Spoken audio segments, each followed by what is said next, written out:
It's ban season time in a sense, and while a number of other Yu-Gi-Oh commentators attempt to predict the ban list or express their wants, I've done the same in the past, there are times when I like to play some games instead. So for this ban list discussion, let us play one of my, base games in a sense, This or That, with dueling discussions. When focusing on the top 5 decks of the format, based on total YCS tops, which options would you, the viewer, prefer for the new ban list? Option 1 is largely what I feel should happen, and option 2 is, in a sense, the other side of the coin, Lewis. With that, let's begin. Obviously, Pendulum Magicians is the top deck of the format, despite some people almost in a sense ignoring the evidence and thinking something like True Draco is the top deck of the format.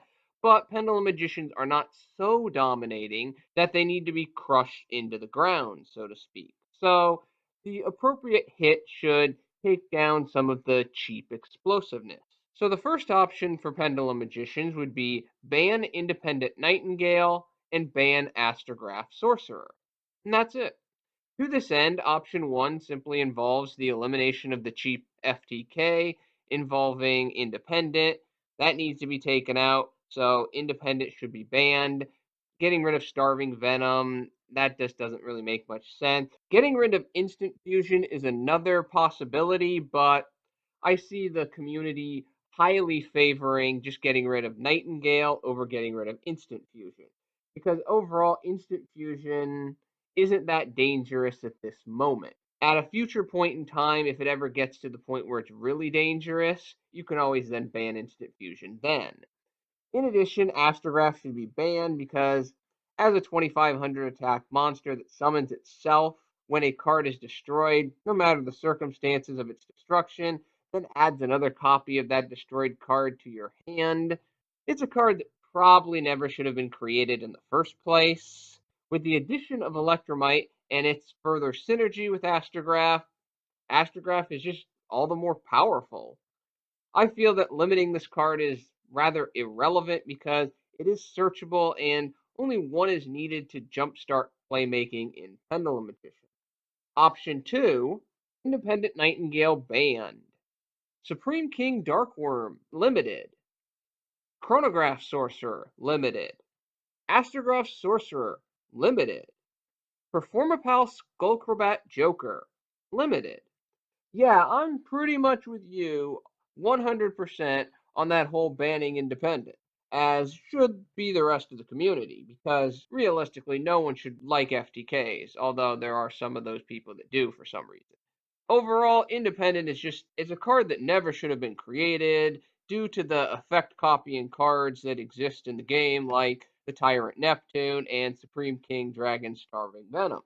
Heck, banning Independent could result in the return of Tyrant Neptune.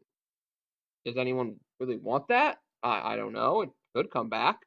However, I disagree with banning Astrograph Sorcerer outright, because the loss of Astrograph takes too much of the explosiveness from the deck, leaving it with actually little to do.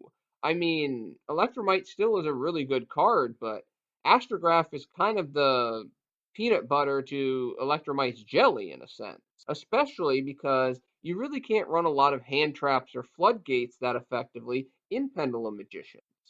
So, to compensate for only limiting Astrograph, for it is as you say, you only need one, I would also limit both Darkworm and Chronograph Sorcerer. Astrograph's forgotten and rather ignored brother in a sense, except for those people who really know how the deck works, because it's a lot more important to the deck than most players give it credit.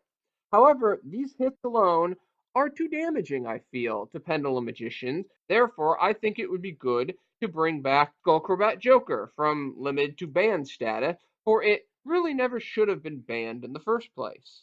Looking at the second best deck in the game, True Draco, and its various hybrids, let's see what options are in store for it. Option 1, Masterpiece, banned. Anti-Spell Fragrance, banned. Dynamite Knight to 1, Ignis Heat to 3, True King's Return to 3. This is the option I have favored For True Dracos, ever since Masterpiece really was created, like Astrograph, it's just one of those cards you read and then you want to kind of almost yell over to Konami's R&D department and say, "Really? Really? You made this?" While some people attempt to argue that Masterpiece is not ban worthy, those arguments are soft, for it is one of the easiest tribute monsters to summon in the entire game, commonly nets bonus effects when summoned based on what goes to the graveyard through its summons, has blanket immunities typically to 90+% of the outs the opponent is running that are not kaiju, and commonly has at least one quick play based card destruction effect when summoned and can rather easily gain more over the course of the duel. Finally, at 2950 attack, it's definitely nothing to sneeze at, and if it doesn't have spell immunity, it's going to be typically 3250 attack with the ability to shrug off one destruction by battle once per turn thanks to Diagram being on the field. Of all the monsters on the ban list, I don't think any are more deserving than Masterpiece to be banned. At best, they are as deserving. However, taking away the real problem monster allows the scapegoat cards that were banned a couple formats ago to actually come back. With all of their main deck tools unlimited outside of Dynamite, True Dracos is a solid grind deck that can get by without their should be banned boss monster. Heck, True Draco also still has Metatron as a boss monster as well, and maybe people could see some use in him. Also, Anti-Spell Fragrance should have been banned a long time ago because overall the card is just not fair because the controller player can use all of his or her spells, then set Fragrance, and the opponent is immediately hobbled. It has no maintenance cost, unlike other oppressive anti-spell cards like Imperial Order, and the game is just not made better when one card can completely shut down a major mechanic, Pendulum, for the entire duel, which goes far beyond even a card like Dimensional Barrier, which can typically only do it for one turn. Option 2, Card of Demise banned. The Monarchs Erupt limited. True Draco's Heritage limited. Anti-Spell Fragrance banned. Alright, haha, I get it. Funny joke. Inspired by Metatron, right? For Metatron is a joke of a boss monster when compared to Masterpiece. The hits to True Draco and all of its little hybrid deck need to focus on some of the rather unfair generic cards they use, rather than their only meaningful boss monster, and let's be frank, their genuine win condition. Nobody really wins by saying, "Oh, take Dynamite to the face." Card of Demise is definitely a card that a number of players acknowledge is unfair, netting a potential +2, and the hand discard is commonly not a big deal when the deck is designed properly, nor is the special summon limitation. It is also an incredible and unfair comeback card in a deck like True Draco, when a single draw leads to 3 new options to use against the opponent, including a possible Masterpiece summons. Monarch's Erupt is also a rather unfair card in this deck that acts as a superior version of Skill Drain because it really hurts the opponent when you control a tribute monster and removes itself from the field when you no longer have one, reducing its detrimental nature to you when the opponent breaks your board, unlike Skill Drain. Skill Drain is basically a frontrunner card. Whoever's winning, it helps. Your opponent could break your board, and suddenly that's your skill drain is screwing over your ability to come back. Monarchs are up, and it just flees the field, so it's basically just a benefit for you, or the card dies. Overall, the above hits to these two cards should be more than appropriate to Rain and True Draco, but if we want to give the archetype an actual hit within the archetype, the only archetype specific card that really needs to be hit is Heritage, which is a rather powerful draw card, commonly netting a +1, and if Masterpiece is going to remain in the deck, it needs to be hit to limit the searching potential of the deck. Overall, I really don't think Diagram needs to be hit. I think this deck does need some sort of key important card other than Masterpiece, and that card is Diagram. I do agree 100% again with you on the anti-spell fragrance hit. That's just an unfair card that's just not right for the game anymore. Moving on to the third best deck in the format, despite the opinions of some players that the deck is trash and sucks, the evidence of YCS tops bears out the reality that Trickstars are actually good. Option 1, Trickstar Reincarnation banned. The answer for this deck is rather simple. Remove the cancer of Reincarnation Droll hand stripping from the game. The additional graveyard recursion effect of Reincarnation is really not that useful for the deck's success, because the deck relies on swarming and burn control over the use of singularly powerful monsters. Therefore, eliminating the cheap negative produced by Reincarnation is outweighed by the small potential positives its graveyard effect produces. Some could argue that limiting Reincarnation is enough due to a lack of comboing multiple copies of Reincarnation together. However, that argument fails because almost all decks search, which would trigger the Droll activation, and then the singular Reincarnation strips the hand. And because Reincarnation is searchable, limiting it to one does very little from a probability standpoint of limiting the ability to do the Droll Reincarnation combination. Option 2, Droll and Lockbird banned. Trickstar Light Stage limited. It is tough to argue against the cheap nature of the Droll Reincarnation combination, but why should Trickstars have to bear the entire burden for that combo? Instead of banning Reincarnation, Droll and Lockbird should be banned, for there are a wide variety of other hand traps that exist, which can be used to address explosive combinations. In fact, some people feel that hand traps are, in a sense, on their way out. So why not help them on their way out a bit by kicking Droll and Lockbird to the ban list? However, Trickstar should get a light slap on the wrist as well, because they are top three deck. They just aren't a dominating top three deck. So let's put light stage on the limited status.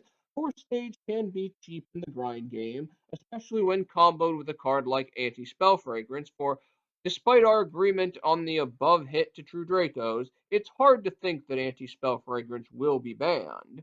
With its back row lockdown and the later removal effect by light stage, you're just getting free plus ones in a sense, or your opponent's just saying, I can't afford to lose these cards, so I just won't play them right now, which is good for you anyways. Limiting light stage also allows the opponent some breathing room after destroying it without allowing the Trickstar player just to grab another copy from the deck with one of the many Candinas is sitting in, which are more than likely sitting in their hand.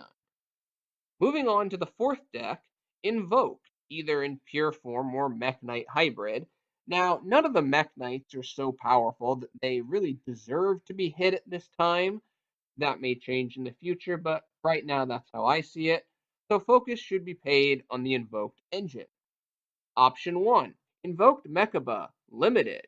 Overall, only as the fourth best deck in the format, not much of a hit is really needed for the deck, and there is only one reasonable hit in my eyes: limit Invoked Mechaba to 1. Mechaba is a rather nasty card, very easy to summon, and the ability to negate any type of card sans counter trap, as long as fuel exists for that negation in hand, which it almost always does, can be very important to winning games. Finally, at 2500 attack, it can be rather frustrating to remove from the field, or it cannot be simply run over by common normal summons. In my opinion, any hit against Alistair is questionable because Alistair is not really an overpowered card and basically is the lifeblood of the archetype, if you can even call it an archetype. Limiting it or banning it basically destroys Invoke. Option 2, Magical Meltdown Limited. I see where you're coming from with the Mechaba hit, but what about this one? Heavily limit the free pluses the invoked engine can produce, while maintaining the functionality of that engine through Alistair. To get the search with Alistair, you need to normal summon it, so reducing Meltdown to limited status really takes the speed juice from the deck in a sense. I guess this is a traditional power versus speed argument right here for this hit. However, I think we both can agree that hitting Invoked is a little weak in a sense, for the deck really is one of the biggest underperformers in the history of Yu-Gi-Oh! For all of the backing and hype that other players have given it. And even if you hit these first top three decks, Pendulum Magicians, True Dracos, and Trickstars, I really don't see Invoked magically filling the gap and suddenly winning a third to 50% of all tops in future YCSs. The final deck on the so-called chopping block, Lightsworn Zombie, 60-card variant. The first option is rather obvious for me. Option 1. That grass looks greener. Banned. Gem Knight Seraph Knight. Banned. I always laugh in a sense when people complain that when Max C was at one copy, it was the sackiest card in the game. For, in my opinion, Grass at one is the sackiest card in the game. You can play through a first turn Max C, although you will be placed at an inherent disadvantage. There are times when that disadvantage can be overcome. Your opponent runs a 60 card deck, opens Grass, and you don't have a counter. 99+% of the time, you might as well just scoop. Grass should never have been a card in the first place, and in my opinion, should be banned for perpetuity. Some may argue this would kill 60 card decks. My reply, that is a bad thing. How? I never understood the endearing quality some players have assigned to 60 card decks. They might as well be FTK OTK decks and how they're built and operated. Seraph Knight, hey, that should have been banned a long time ago. It's ridiculously unbalanced in the capacity that, oh, I got to send a light monster to the graveyard along with a gem knight.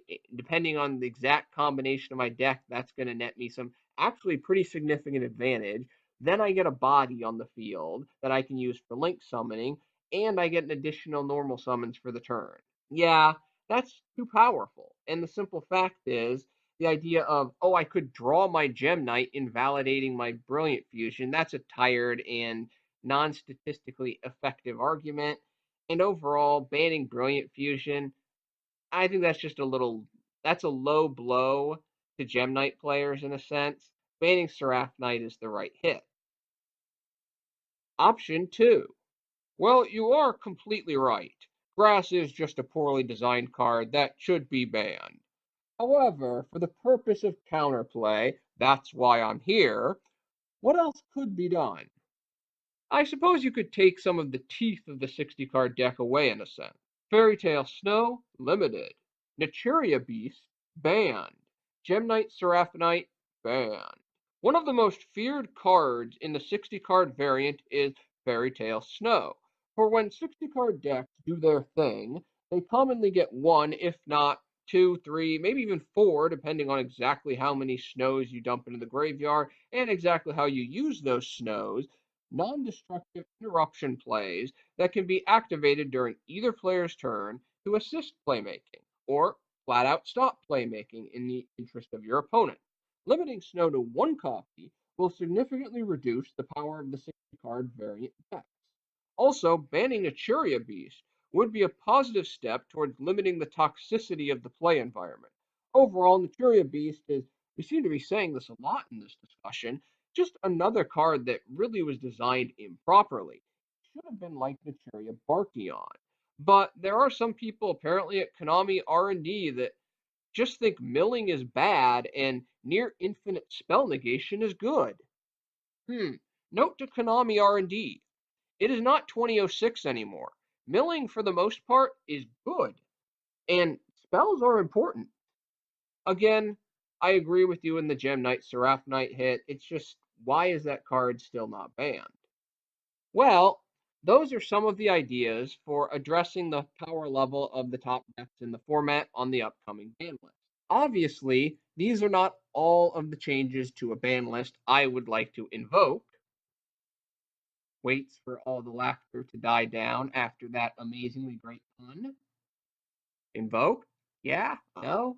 Alright. But if you want to know the general remaining hits in return, just look up the link in the pinned comment, for it references the last ban list discussion I did, as a number of those hits never happened. So, what do you, the viewer, think of each scenario?